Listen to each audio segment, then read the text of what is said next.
In this video we're just going to look at human resources planning, which as you're aware is the, um, the knowledge area used in PMBOK generic version, but I'll just say it again. In construction we also consider plant, equipment and materials as well. So human resources is the people working on the project, so the whole project team, which is shown here in this red box. But within that team there is the people doing the actual work, the technical people. There is the project management team who are helping the project manager to manage the project. So the project manager is leading the team, and he might have people that are helping with procurement or scheduling or keeping a track of the whole thing. Or he might just be doing it himself. So this project team may just be the project manager, and so you might find that you're the project manager, project team, and the project management team and the project team. You know, all. So for a small project, there's probably no project management team, but for a bigger project there is. But there's all these functions here which are carried out by someone. Now you'll find that on a small project you'll be the project manager, project management team, and you'll probably be part of the larger project team as well, doing the technical stuff. But it's useful to look at those different roles in isolation. So project human resources management is the processes that organize, manage and lead the project and project management teams. In other words, using those human resources wisely. So the only planning process is planning human resources management. During the execution phase, you need to acquire the project team, so you need to get those resources.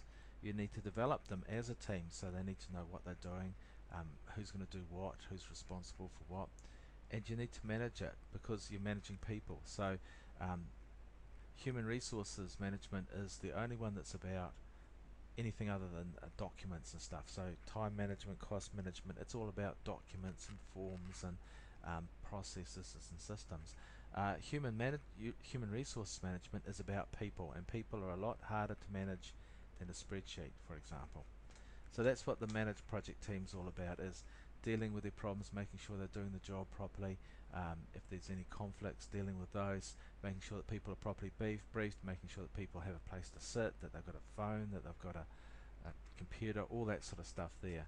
So that's what the managed project team's all about, and we'll look at that later on when we look at the execution process. So let's just look at that one planning thing for the human resources management.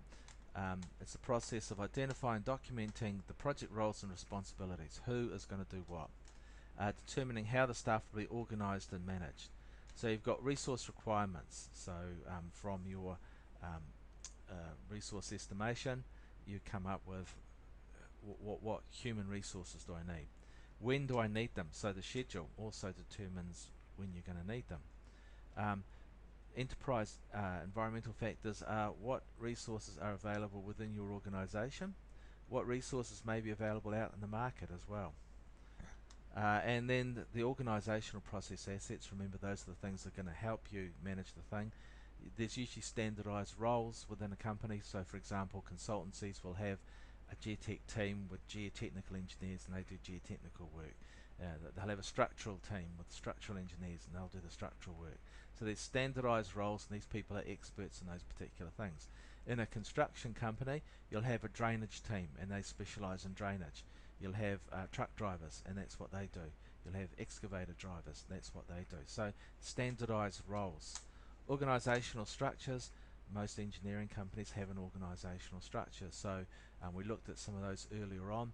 So in the consultancy it's normally arranged by discipline, by geotech, by structural, by infrastructure, by mechanical, by electrical, whatever.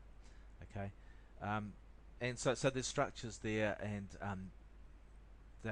you basically just fit your project into that organizational structure within your organization. And same with the construction project. Historical information, what resources, what human resources did we use in the past? Who did we use? How did it work out? Did they do well? Or didn't they do badly? Could we have used a few more people? Did we have too many people? And HR professionals, looking at who's going to fit in with what. Are there issues? Because we're dealing with people here, and people aren't like machines. Some people don't work well with other people. Some people work really well with other people. So it's a matter of that human aspect, sort of sorting all that out. That's where HR professionals can be quite helpful.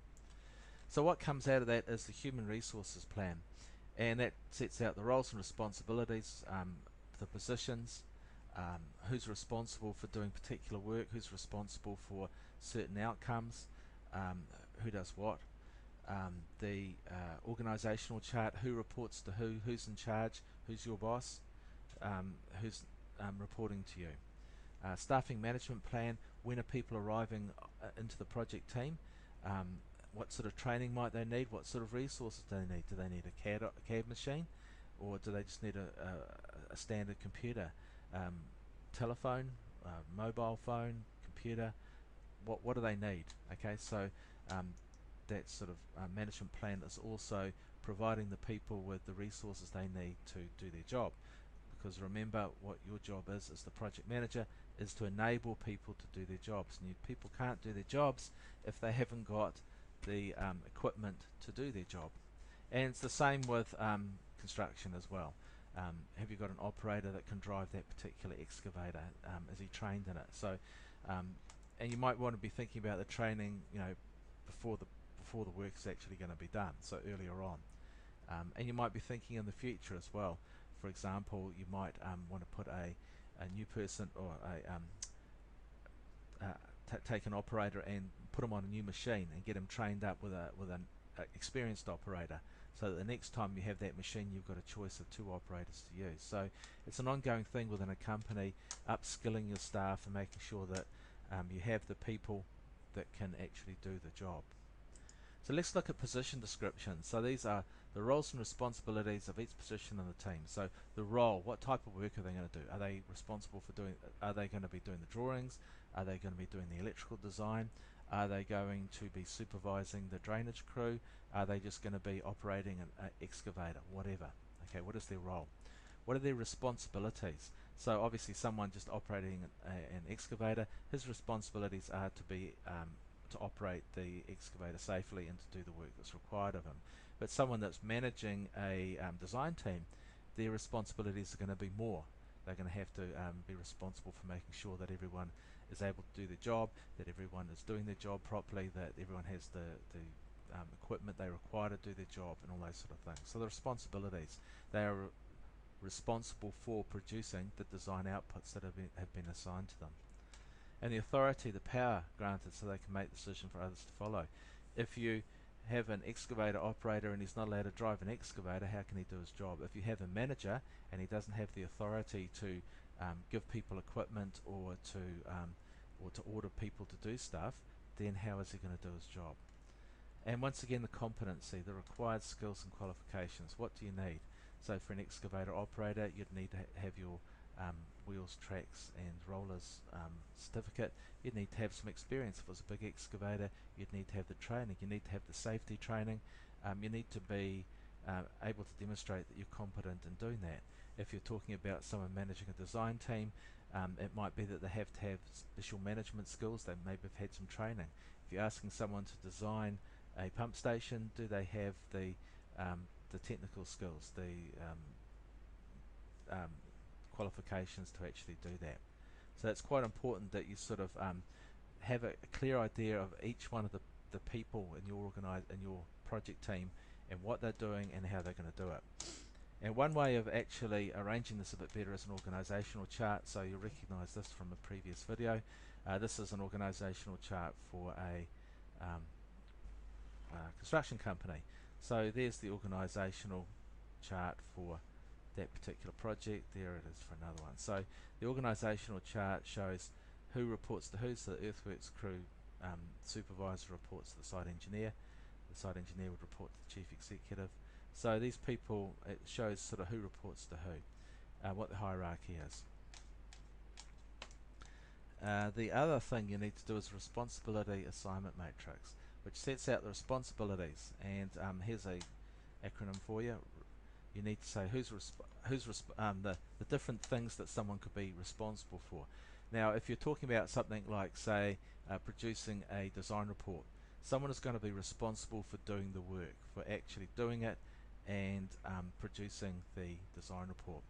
Someone is going to have to be accountable for it. It might be the same person, or it might be this person's boss. So this person's boss is accountable for producing the design report. He delegates the work to someone else who is responsible for producing it. So who's accountable? Who has the authority to take decisions? Who needs to be consulted about it? So when you're doing the design report, you might be consulting with the clients or the future users, or you might be consulting with, say, the other disciplines. So if you're doing a pump station report, you might be consulting with the electrical people, with the mechanical people. So who needs to be consulted? And who needs to be informed? Who needs to know what the design report's about? And so, for example, if you're designing a pump station, then the client needs to know about it, needs to be informed about it.